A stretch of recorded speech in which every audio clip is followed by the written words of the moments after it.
Hello, welcome to this episode of Martial Truth Podcast. My second interview with Walt Young Sensei. Cover a couple of topics. The recent video he released that he had received from the late Angel Lemus Sensei, depicting Choshin Chibana doing several of the Shorin-ryu kata on Okinawa back in the 1950s. So an outstanding video. I wanted to bring a little bit more attention to it for those of you that are unaware. There'll be a link to the video in the description. So we talk about how that all came about and the importance of the video. The other thing we talk about is Ufuchiku-Den Kobujutsu. So this is the flyer for a seminar that's happening in October. Okay, I believe it's October 11th and 12th in Gainesville, Virginia. So Walt Young is bringing in 3 senior teachers of Ufuchiku-Den Kobujutsu, including the current headmaster.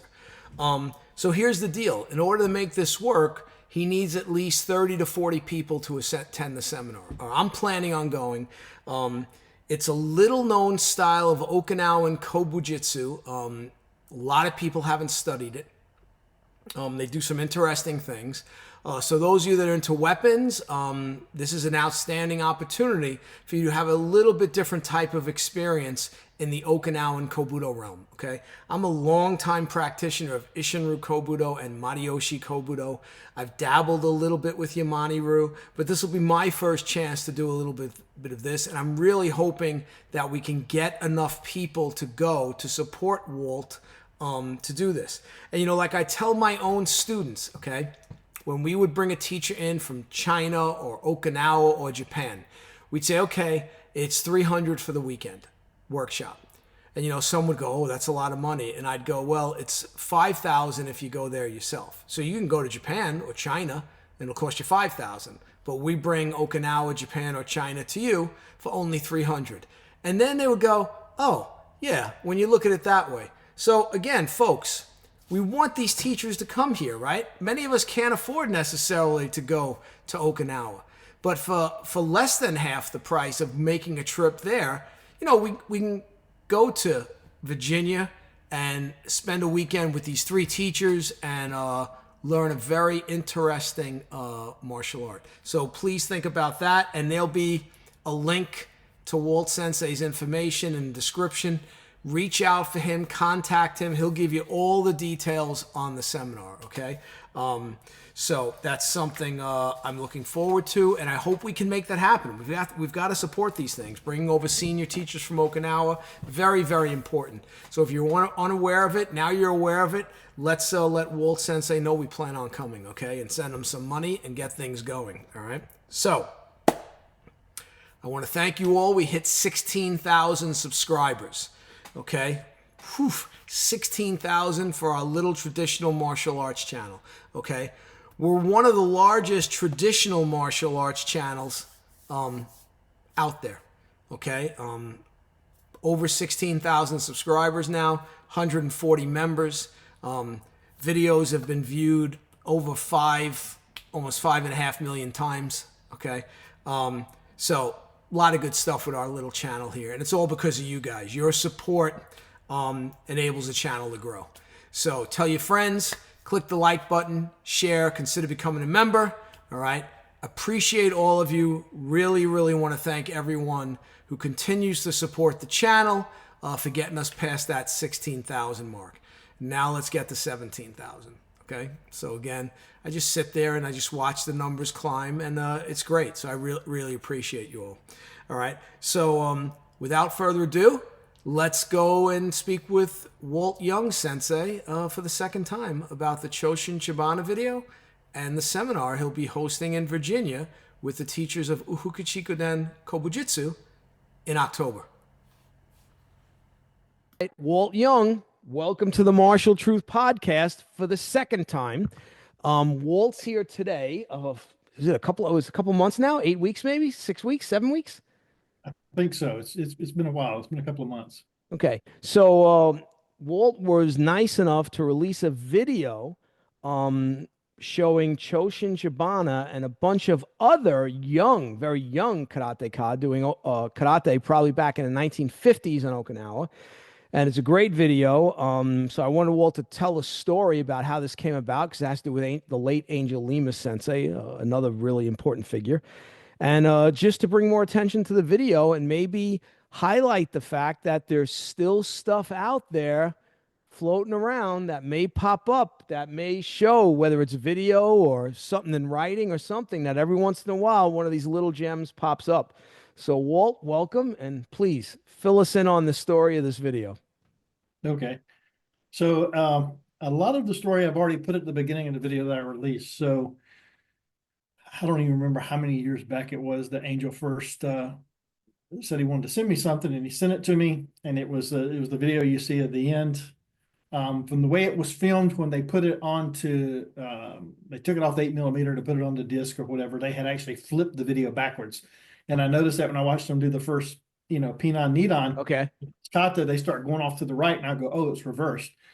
So yeah, it just kind of got put to the side, and I found out over time, and since I've released it, there's a few other friends of Angels that had it.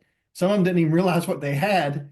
Okay. He had given out so much stuff and shared stuff that it was labeled, but they never, they didn't pay much attention to it. Um, but anyway, so um, through Angel's wife, Judy, she had met, I believe it was through her that she met Nakamoto Tokushin's son. And they went over to his home at some point, and that's when they noticed some of the Hojuendo material in the yard that was just set outside the home.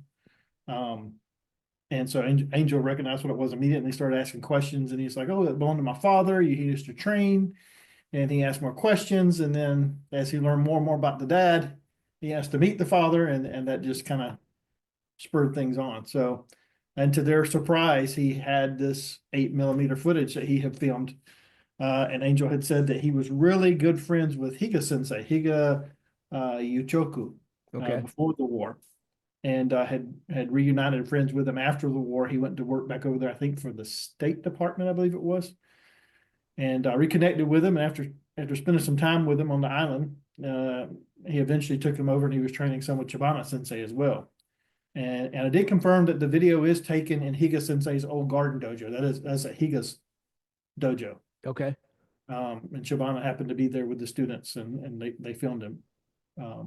But through some friends of mine, acquaintances that I have that study at the Kyudokan, they have talked to the Higa family, and they confirmed through his son and his nephew and different ones that yes, that is the old garden dojo and stuff. And they said they were very happy to see it come out. Most of the people, even some of the younger ones in the video, have all passed now Wow. in Okay. recent years. We're really curious who the young boy was. Right. Right. The The one really hitting young the boy that's like Makiwara. 4 years old. Yeah, he's like hitting the Makiwara, and he's hitting it. He's laying into it pretty good. Right. Right. It's an excellent video. I mean, obviously in the details section, I'll put a link to it. Everybody should watch it. It's also an example of, and I just want to mention this, that there is other video of Choshin Chibana out there. But I think it's post cancer. Right. So, he looks fine, but it's not as vigorous. When you see him in this video, it gives you a very, very different impression of the man. And it also serves as a point that don't judge someone by seeing them in one type of thing. Right. Because, again, you may see a video, like McCarthy Sensei mentioned this to me when I was Okinawa. He goes, people say this video of Miyagi out there, and, he goes, but maybe we don't want to see it, right? Because, if the guy doesn't have a good day that day, and look, even the video of Tatsuo Shimabuku from Isshinryu, the one from 66, he looks okay, but he didn't want to do it. They gave him a hard time about doing it, but luckily we have video of him when he's younger. When you say, "Oh, okay, this is a little different," right? So at least you can say, "Okay, well, there he's an older man and he didn't want to do it, and he's just walking through the kata," So it was refreshing for me to be able to see Chibana in a different light and I really know be the same impressed. thing came up before. Um, you may know how many years ago it was, maybe 20 years ago or plus now at this point, when the footage of Akamine Esoku from Kobudo. Ryukyu Right. Kobudo came out along at the same time that the Chibana, there was some more Chibana footage Right. that came out then, and in the Akamine lineage, some of the seniors were saying, hey, that was a snapshot in time. Things, he continued to learn after that. They weren't, some of them weren't too happy that it come out because people fixated on the way it was right there. And, it was, like you said, it was a snapshot, and he kind of encouraged people to continue. Well, it's funny because that's an interesting one that you pick up, Akamine Sensei. Because when I went in '97, um, I took the seminar with the Ryukyu Kobudo group. So, is it Hiroshi? Hiroshi Akamine now? Is Yes, that it? correct. Okay. So he was there, but obviously this is 1997, a long time ago. And his Kobudo was good. It was good, but it wasn't like, wow, right? And for me, I've watched his development over the years, and he's gotten to be a really outstanding Kobudoka. I mean, his techniques improved dramatically. And that's why sometimes you can't, like, I mean, there's plenty of video of me out there when I'm younger where, I look at it and I cringe, right? And even some of the video I film now, I look at it and I cringe, right? But the point is it's something we should all kind of take in stride that this is only a snapshot of that one time, Right. you know? But in this case, the Chibana video, I think it's really good. I think it's really good. I mean, a bunch of my guys, when they watched it, we were talking about it on the phone, like the way he's moving, certain things he's embodying in terms of certain principles, and we're like, okay, yeah, like you can see here, very, very, very, very impressive. You know, Well, like I said, Angel had sent me the video, and some time passed, and it was, to be honest, I think it was the last time I ever talked to him, which was about 3 weeks, 3.5 weeks before he passed away unexpectedly. And he had called me and he said, hey, Walt, that footage that we talked about, and I sent you kind of a draft story I had written up. He said, I've got a lot of material for Bugeisha magazines for maybe 2 or 3 more issues or beyond, but at some point I want to make this the feature story, maybe half the magazine, or maybe I do a small special edition with just talking about the story of him with more photos and things. And I go, oh, okay. And I said, well, what will happen with the video? Oh, I definitely want to put it out. Maybe I'll attach it to as a CD inside with that edition. I got to talk to Amazon about it, or maybe I put a QR code or something to it so right, people can link to it. But I want to get the video out. And then next thing I know, I just like everybody else, I see a notice like literally the night before he passes that he's passing. So I wanted to be respectful and not push the issue or say right, anything to the right, family and all that. And after over a year passed, I also just want to see there were a lot of people who knew Angel a lot more than me. I never knew him on a personal basis. I've never even met Angel, to be honest. right. We had talked many times, and shared information back and forth. But I anticipated maybe there was somebody else out there that really was friends with him, been to his home, or even that knew him, longtime friends that might put something out. So I didn't want to jump the gun. And then it seemed like nothing was happening, and I brought it up to a few people, and to my surprise, they had no idea what I was talking about. So I approached his wife last, I want to say like November, Okay. December frame, and she was okay with it as long as the family didn't have issue with it. And I had mentioned that Angel had planned to, release it. So finally, I just said, okay, I'm just going to go ahead and release it and make sure it goes all to Angel, because I had in no part pulling this together. It just kind of fell in my lap, and I just happened to have it. So Right. I'm to give But all the credit to him right. So again, and to Nakamoto Sensei, who made the film to begin with. Right, it's his well, story. again, it's amazing, right? It's you Yeah, just don't know what's out there. When he was filming it, he's probably thinking, "Oh, this is just like a remembrance, right? It's not a right, big deal, right?" And now it comes out, and for a lot of people, it's a big deal, right? And again, our community is a small community when we look at and compare it to other things. But for people like us, it's a big deal. I mean, we're seeing a pioneer, right? And right, a link to the past, and we're seeing him looking pretty good. And it's not like he's 30. right. I mean, he's got to be around 70, right? Yeah, I was gonna say he should be in the late 60s, around Yeah. 70. And I mean, speed's there, power's there. I mean, his posture is fantastic. Um, that's one of the things my guys pointed out that his head doesn't move. There's no wobble. The rod is clearing him. I mean, he moves well. And yeah, so for me, it was a pleasure to see. And again, it gives me hope that more stuff's out there. Yeah. Something else will pop up. like I had a similar thing where a guy reached out to me and was asking me a specific question. Initiator who had trained with Tatsuo Shimobuku. And as every guy that calls me and says they trained with Tatsuo, I said, hey, do you have any photos? He's, oh, I have video. I said, what? He said, I have video. I have a video of him doing a couple of kata. And I was like, you 66 film? He goes, no, no, no, no. No one's ever seen this. I was like, oh. He says, I have it on film. He says, he says, I have it on film, so I'd have to have it transferred. I said, well, I'll pay to have it transferred. I said, I'll pay to have it transferred. But then he got nervous. He's like, no, I'm going to do it, and I'm going to send you digital copies. And he did, and he allowed me to put it up. And again, it's another one of those cases where, who knew there was more? But there's probably more stuff out there. And we just got to hope, someone rummaging through something finds it and, it makes its way to the rest of the world. Yeah.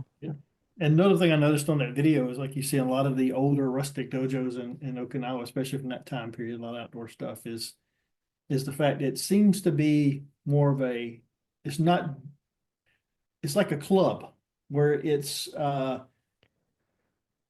just the kata and basics, but the guys are doing the Hojiwendo, they're doing some weight training, they're trying to be fit to shape their body and hone their body to be able to do the karate, right? So that's kind of older mentality of doing things. But, yeah, it's interesting. It's an overall training method.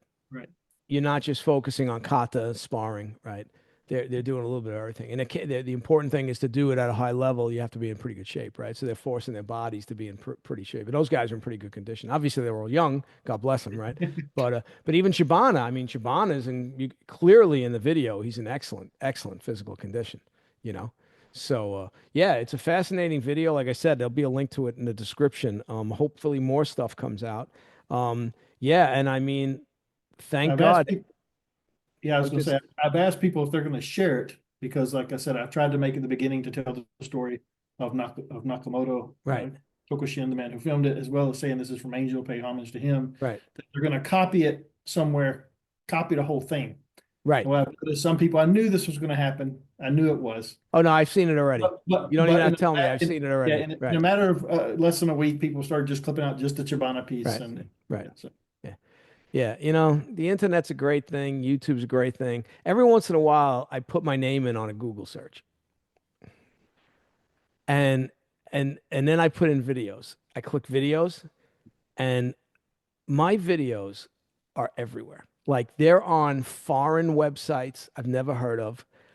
They're everywhere. And I just said to myself, like, what am I going to do about this? There's nothing I can do about it. So I don't even concern myself with it. Whatever. You like my videos, you want to put it on your website in, Sri Lanka or, Tibet or wherever the hell they're sharing, go right ahead. Whatever floats your boat. But that's just the nature of the internet. It's still like the Wild West. There's not a lot of control. It's out there. Yeah.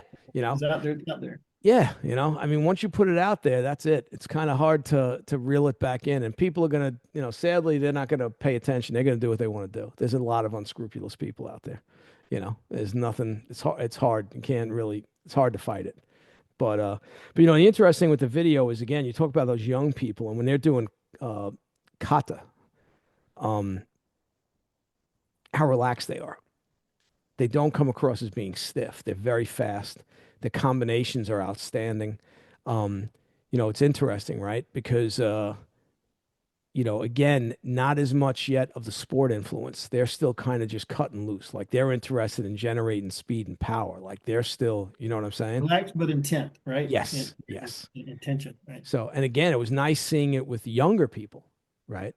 Whereas, here's these young guys really cutting loose. And, it's interesting the way you say about the way the dojo was set up and the way to see the training was. When I first went to Okinawa, even in 91, when I went to Master Shimabuku's dojo, Kichiro Shimabuku, the warm-up was a 15-minute run. And there was Hojo Wendo equipment all over, including a bench with weights.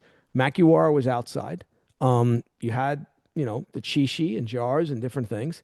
And people just kind of, some people trained one thing, some people did something else. It wasn't as formal as we do in the West, where we have these kind of regimented classes, which I think for Westerners, I think the regimented is probably a little better. I just think the way we are. I think if we let people kind of do whatever they want in the dojo, it'd kind of get like the gym scene where, people get the gym membership and, they, oh yeah, I'm going to the gym. And then what do? They train for 10 minutes and they wind up talking to their friends for 45 minutes, right? So, I think it's good to have, the head guy. And I do remember Kichido Sensei, if like one of the younger guys started goofing off, like he'd get right on him. Like, he'd be like, what are you doing? Get over there, practice this or do this, right? So it wasn't like he wasn't on them, but it was a more relaxed atmosphere. It's kind of interesting for me coming from a more regimented type of style of class, Yeah. So, and Kodokan was similar, very little bit more laid back in terms of how the training went on there. So, and so what's been the response to the video? Have people reached out for you? Have there been comments? Have people said, Well, people obviously, especially in that lineage, but over in the Okinawa karate, overall community, we're very happy to see it. And I reached out to a few people in Okinawa, and my real concern was, and it's also a reason why I decided to just go ahead and release it, is because I felt like it would be nice for the remaining generational students of Chibana Sensei to be able to see their teacher from way back when, right? right? It's kind of like watching home video, reminiscing about family and stuff. So I called Okinawa and said, please, can some of you show us the different ones like Mishiro Sensei and different ones that train with Chibana, and maybe they'd be happy to see it. And I also reached out, like I said, to someone at the Kudokan to make sure the Higa family were able to view it and see it, and they shared it with the Hambu dojo there and stuff, and the family, even those in Italy and things. So it's interesting. I've gotten emails with the channel where I put up a video and I don't think anything of it. I may not even know who the sensei is. And then I get an email and it's a guy saying, I just want to thank you for posting video of such and such because it's my teacher's teacher. So my teacher always talked about his teacher, but none of us ever met him. None of us ever got to see our teacher's teacher do something. And now there's video on your channel of our teacher's teacher that we didn't even know existed. And I don't even, who knows? And I'm sure the video I put up, I don't even know where I got it from. It was on one of the VHS tapes, and I just put it up. But it makes me feel good because it makes people happy. And the same thing when I put up the Don Draga video, someone in Japan showed it to Kaminoda Sensei, and Kaminoda Sensei, he's passed away now, but he was still alive, and he's throughout that video, Kaminoda. And someone from his group reached out and said, "Hey, we showed Kaminoda Sensei, and he's never seen those. He's never seen those films. He remembers filming them in New York. He remembers the trip. He remembers filming those films, but he's never seen them. Is it possible? Could you send him a copy?" And I burned a copy onto DVD and I sent it off to Japan for him. So again, like you're saying, like you want to make sure people, his students, get to see it. It's important. It'll make them feel good. It makes them, you know what I'm saying? It's good to have that linked and that remembrance. Like I'm sure when Kaminoda Sensei, and those films were from like 1970 around, he's a very young man, right? And now, now he's in his 70s when he's looking at him, and I'm sure it's giving him a good feeling of that remembering of what the trip was and what they did and everything.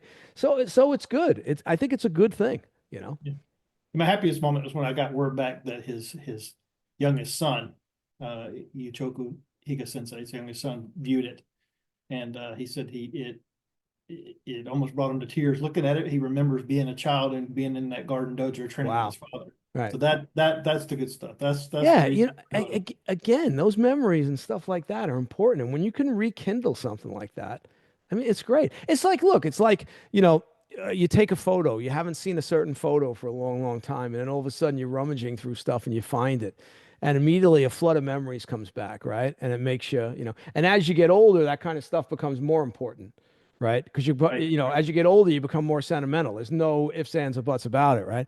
And it just makes you think. So yeah, I think it's great. I was so happy when I saw the video. I mean, I was like, this is great. And I have you gotten any negative? Has there been any negativity? No, I haven't got anything Wow. back. I'm not surprised. Some people, there's always that group that's I was going to say, there's usually at least one. So, that's great that there hasn't been any. I'm thrilled with that. Maybe people in the martial arts are finally starting to grow up a little bit, and there aren't always the naysayers about every little thing that comes out, so that's good. I mean, I'm so glad that the way Angel found the film is, and I mean that's a story in itself. He looks in a backyard and there's training equipment there and hold your window stuff, and he's looking, and he's like, "Oh, whose is that? Oh, it's my father's. Oh, he used to train in karate. Oh, really? Who'd you train with? Oh, what? Right? I mean, can you Right. imagine being Angel when the guy said who he trained with? Oh yeah, and by the way, I have a film. "Wh- What? A He said film of that's his who? Angel said Choshin that was his Chibana. reaction. Like, what? What? Right? Like, can you imagine? Like, what do you mean? What do you mean you have a Would film you of like, he Choshin said, he Chibana? asked him, would you like to see it? No, of course. Yeah, yeah. No, no, I don't want to see it. No, I'll see it. Take care. Nice meeting you. No, I want to see it. Of course I want to see it. Yeah, it's just amazing how these things happen sometimes, you know. A passing chance, you run into somebody. Um, it really is. You just never know in life like what's going to happen, right? Right. And and again, if that's the last thing Angel did at martial arts wise, right? Great. I mean, it's great. I mean, I never got to meet him either, right? But I mean, that's great. I mean, if that's the last thing he did. I mean, great for us. So, and He definitely something, had sweeping effects across the Okinawa karate community for decades, right? yeah. With Geisha Oh magazine yeah, and 100%. Yeah, sharing things and talking with people. Yeah, so yeah, yeah.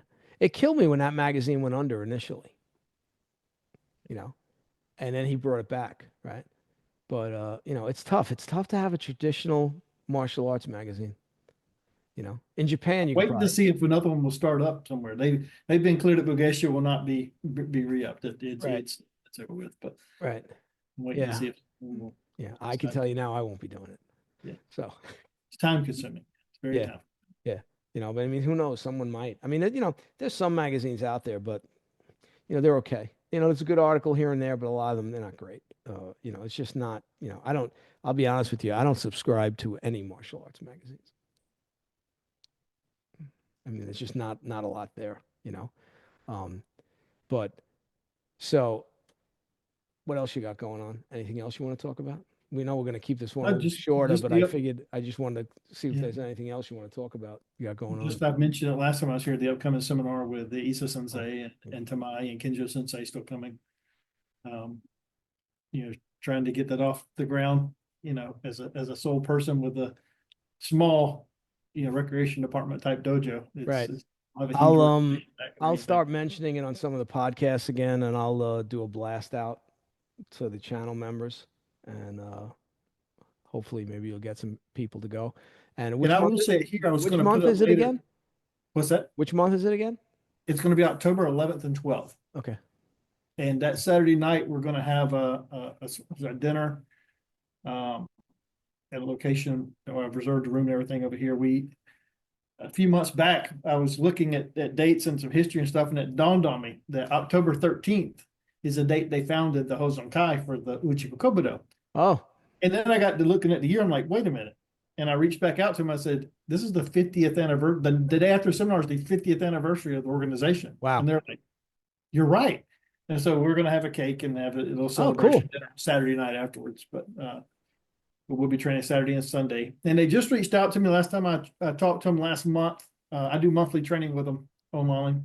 Okay. And they decided what they want to do and talk about and things. And he's going to start out and give a complete his history of Uchiku Kobudo Okay. from the sensei, and then talk about himself and some of his teachers a little bit. And then he's going to talk about the weapons in general. And then he says he's going to go over use of the sai, bo, nunchaku, tonfa, um, and the uniqueness of how we use them. Okay. He'll do some comparison to other Kobudo, and although not many people have signed up yet, I've had a lot of interest. People telling me they want to come or they're planning on coming from a lot of senior people varying across many different Kobudo styles. Okay. So it'll be interesting and good.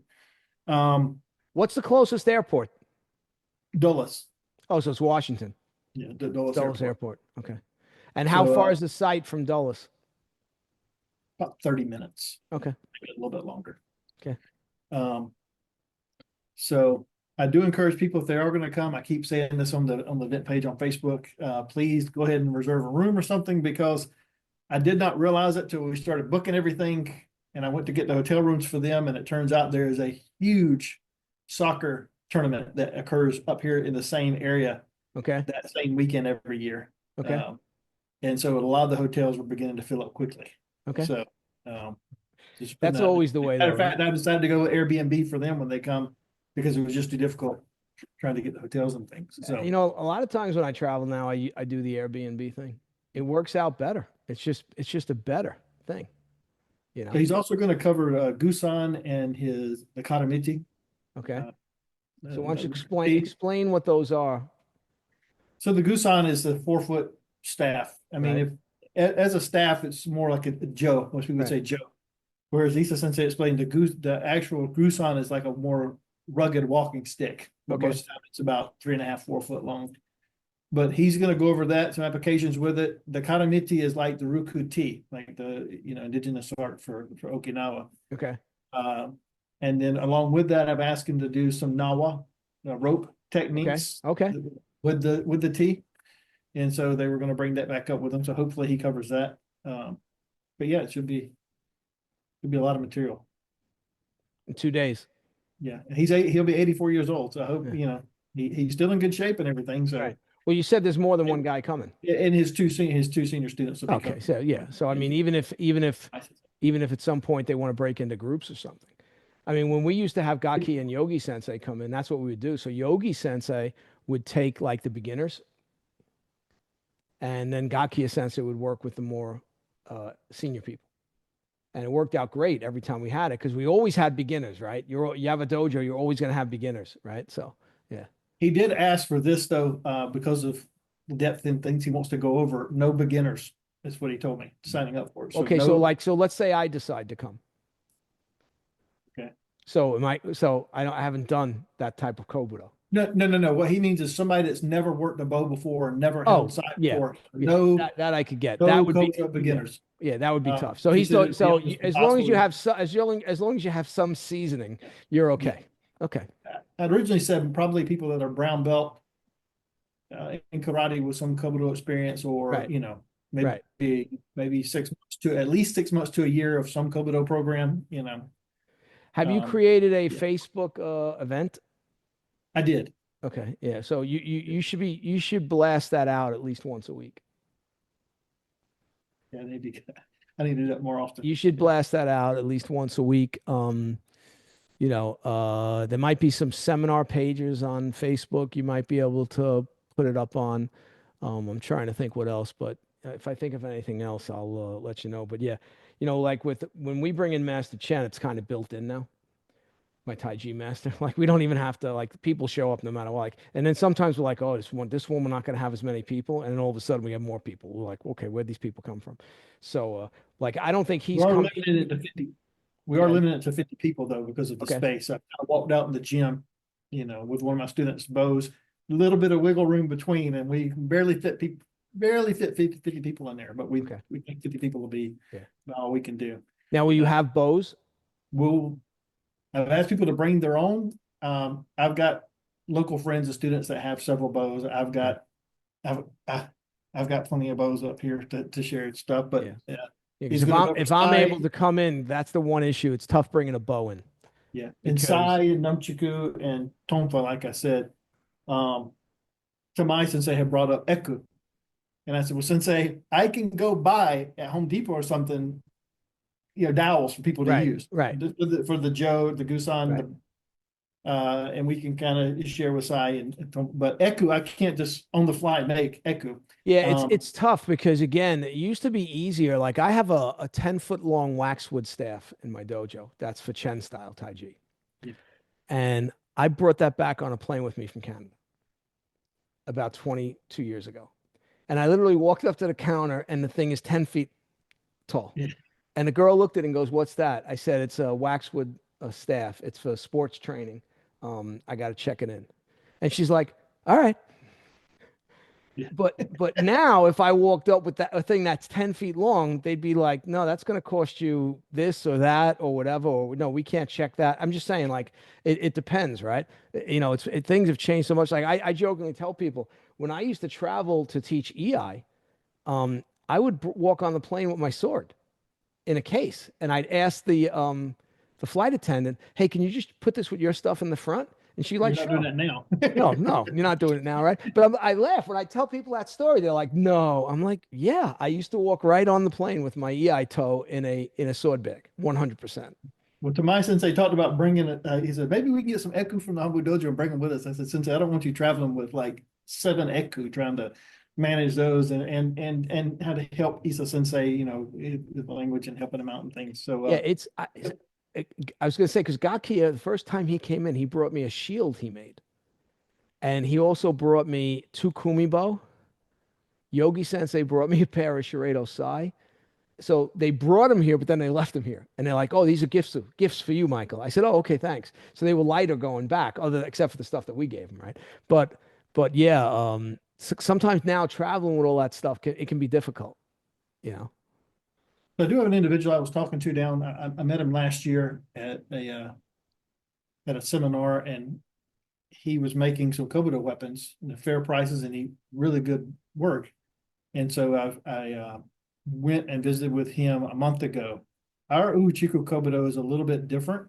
Uh, a lot of eku that you see used with Okinawa Kobudo it's kind of a longer shaft, and then the blade is less than half the Right. overall eku. Whereas with them, it's mostly the blade with Okay. a much shorter handle to it. Okay. Um, and so I was talking to him about making that, but also making it in the fashion where it has the curvature at the base of the blade Right. curving down the Right. scooping and stuff. So he was able to make. I left my echo with him, the one I had, and that was a pretty good prototype. And he was able to generate one. So I've asked him to come up, and he's going to be coming up to the seminar that Saturday and selling a couple of weapons Okay. also there. But he makes Tonfa, Namchiku, Bow, Eku, sunset, this short sunset cone, and different things. So he's Okay. going to be there for people that might be interested in getting it. And who knows? He says he's going to make some Eku, and Okay. ISSA wants to do it. Maybe there's some available there. Somebody Right. can buy it and learn or something. So Right. Yeah. I'm gonna look and see what my schedule is looking like for them. I don't know right now because again, I just don't know. I have to ask the boss. The boss knows the schedule. Before I do anything, I check with her, and if she says, "Oh no, we have this that weekend or something," I'm shot. But a lot going uh, on in October. Yeah, what was that? there seems to be a lot going on in October, but that's the month they chose they wanted to come. So Yeah, well, listen, and no matter, you can only do what you can do. I mean, they come when they come, and hopefully people come. The first one's always the tougher one. I lucked out when I had Gakia Sensei came in the first time. A lot of people came. Shockingly, how many people came. But it depends. Like I remember when we were having Master Chen, and we didn't. It was mostly just people from the school. Like we didn't have any outsiders. Now that's grown where we get a lot of outsiders. So the first time you do something is always um, the most difficult. The first time you do it, then if next year, like if the senior sensei doesn't want to come in anymore because of his age, but maybe the younger guys to come back, or every 2 years you do it, and those guys, the people that came the first year, if they liked it, maybe they spread the word a little bit, and before you know it, you're off and running where you have something that becomes ongoing. So, like for myself, we've been bringing in Master Chen now for 25 years. yeah, I'm hoping. I think Tamai Sensei we talked about it a little bit and a little bit with Isa Sensei of coming every so many years, every other year, every third year, something like that to come, and then in between me going back to train. And at this Right, point, my students or people that are working on it can go with me and train at the Hambu Dojo right, with, right. with their, so get the Yeah, I mean, experience. All the things they've been. I always find training in something else and getting a different perspective on something, even if you don't continue to practice that particular art you're experiencing, I think it's a good experience. I haven't done a lot of Eskrima, but the little bit I've done, I find it very interesting. And it's certain things you can bring back into your understanding of what you do. you know. I haven't done a lot of Yamani-ryu, but the little bit of Yamani-ryu I've done has just made me think a little bit about, how I do some of my bow kata. And well, can I do my bow kata like that in that fashion? So it gives you a different perspective, And so yeah, in this case, it's a style of Kobudo that's not that well known. Right. And it's when I first started training it, 13 years ago, 13, 14 years ago, it's kind of in dire situation, right? There was only Isa Sensei, Kenjo Sensei, myself. I didn't realize at the time Tamai Sensei was kind of training on his own and to kind of take a hiatus from the dojo Right. to work things. But yeah, there was no more than about 5 of us doing the style, period. And out of those 5, two of them were over the age of 75. So it's like, yeah, that's one reason I decided to keep at this and Well, focus on it's always the danger, right? The danger is always the art dying out, right? yeah. I And mean, that's what Drager said to his friends when he first come back, right? When he was studying the Katori Shintoru, it's like, guys, I don't want you going doing what I'm doing. There's right, other things, systems that need to be preserved. You need to right, focus on each right. of you pick something else. Yeah. Like, the style of jiu-jitsu I teach, Sosui Shitsuru, it's not in good shape. It's not.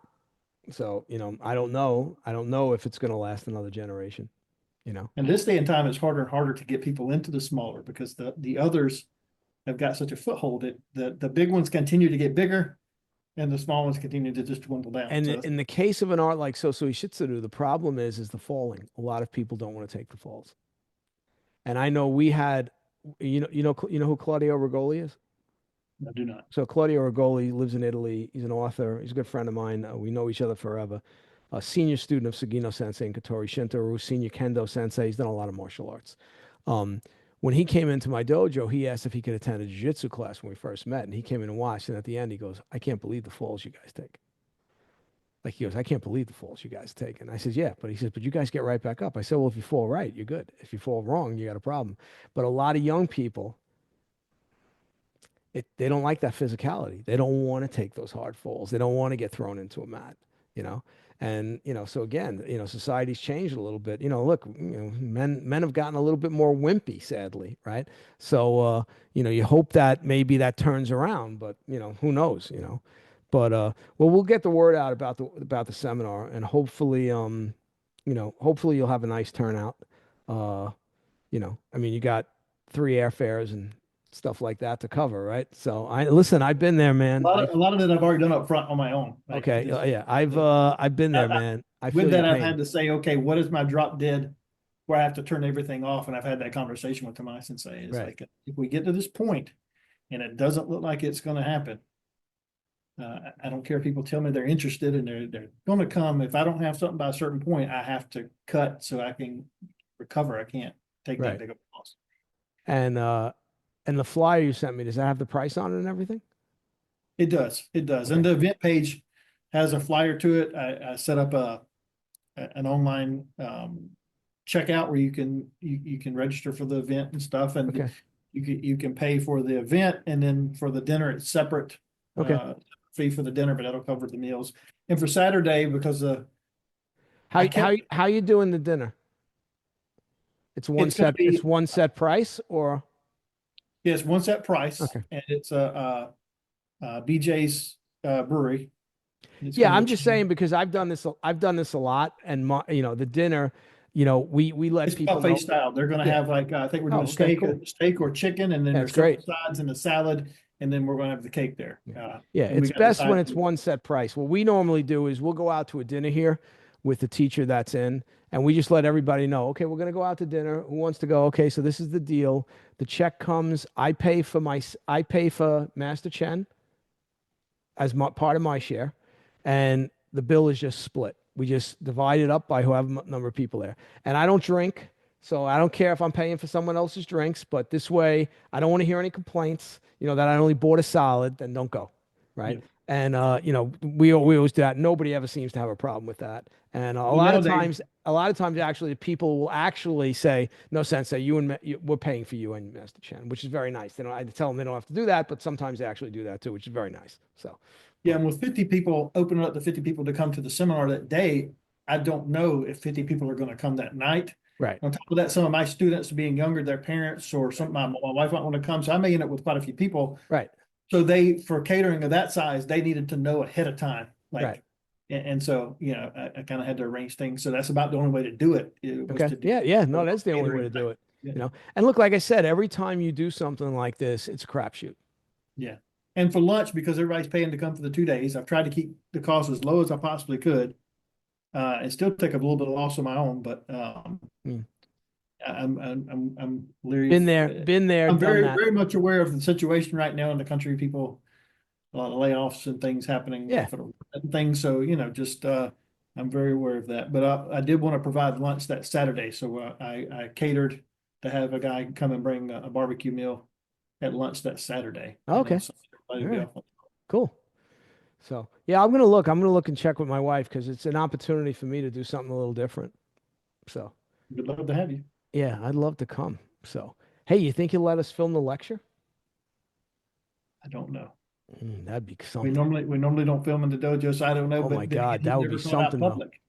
Yeah, that'd be something though to I did have want for to take at least some posterity. pictures, right? I was going to bring that Yeah. up with them to have somebody take a But to few have pictures. but to have the lecture on for posterity. I mean, I went to a lecture that Yagyu Sensei gave on Yagyu Shinkagiru at the Japan Society that's actually up on my channel. And I remember being in that audience listening to that lecture, and it was fantastic. So, because it's great to have a record of that stuff. Because Right. again, you know, even if you don't make it public, even if he lets you just film it, but it would be great. So, you know, and any of them speak English? My sensei does. He went to college, he went to school for English, Okay. and lived in California for a year in the early '80s. But If I come out, if he'd be interested in talking about his art, yeah, again, I put it on the channel. I'll mix it. It'll get out there. I mean, I'll people that mix don't know about it, they'll know about it, it. And me, I'll do it in a way that it's, there's no it's like someone said to me recently about the channel. They go, "Yeah, you don't seem to care too much about clicks."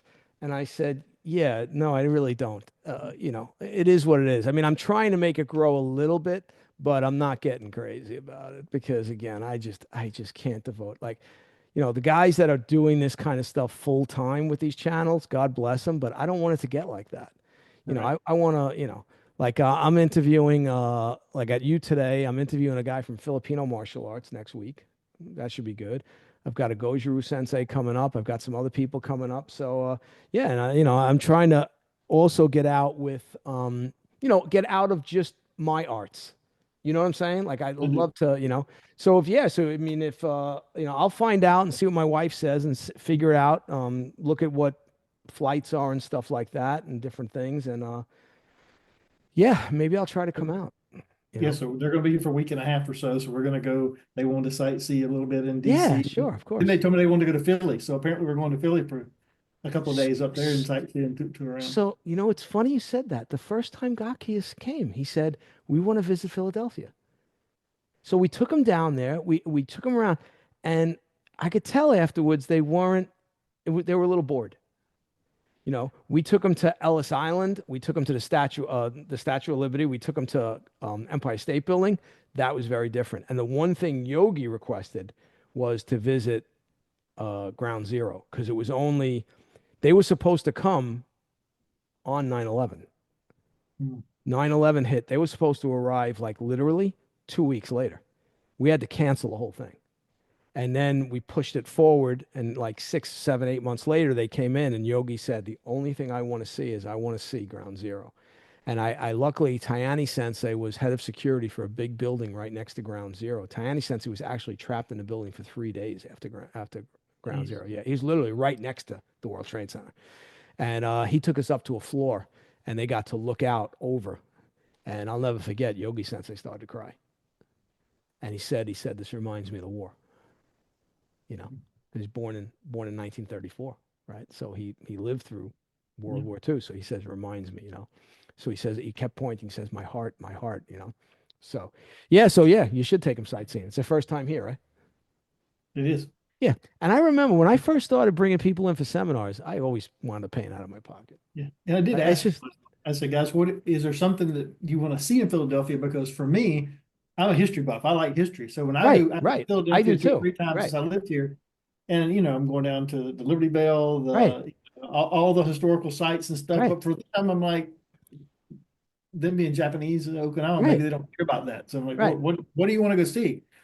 And I threw up the Rocky statue. And, oh, that's there. I'm like, yes, I'll take you to go see it. Well, too, if you're close to DC, right? Yeah. So we're going to go to DC for a couple of days. Yeah, Yeah. I said too, you've also got the Smithsonian there and stuff. I Yeah. mean, God, We're going to do some of that stuff. there's a lot of stuff for them to see right there. So, all right, I'm going to think about it. I'm going to discuss with the boss and see what she says. But listen, I appreciate you coming on. I just wanted you to come on quick and talk about this this video, which I thought was fantastic that it came up, and maybe, talking about it, maybe someone decides, hey, I have that old film in my cardboard box that my dad left me. Let me go take a look at that, and maybe someone finds something else. But again, uh, thanks to Angel Lemus. Yeah. Heads up on his part, just seeing it and following through on it, and sad that he's gone, but he left us something great. Who knows what else he had, right? Or what's All sitting right. there. Yeah. Because Yeah. he told me he had a lot of material, and he said, I've had people send me so much stuff, Walt, Yeah. back in the day and Yeah. recently. He said, Yeah. you wouldn't believe how much people have sent me. I'm Yeah. like, "Oh, Yeah. So, all right. All right. So we'll get the word out about the seminar too. So, okay, well, I all appreciate right. it. All right. All right, All Walt. right. Well, have a good Take one. care. So I hope you enjoyed that interview with Walt Sensei. Next week, I'll be interviewing Jun Gadago from Filipino martial arts. Really looking forward to that one. I met Jun a couple of years ago, so it'll be nice to talk to him again and interview him about that. He's got an interesting background, the teachers he's trained with, so I think people will enjoy that interview a lot. Again, hope you enjoyed this one, talking about the Chibana video, very important, talking about the seminar coming up in Virginia. Again, these are important things. We want to try to support it, okay? I'm planning on going. As always, if you like the video, click that like, share, subscribe button. Consider becoming a member. Think about buying some merch. If you need Ishinru patches, Megami patches, I have them, both the fist and the oval. You can reach out for me, and I'll tell you what the deal is with those. And I appreciate all of you, and I'll see you in the next podcast. Take care.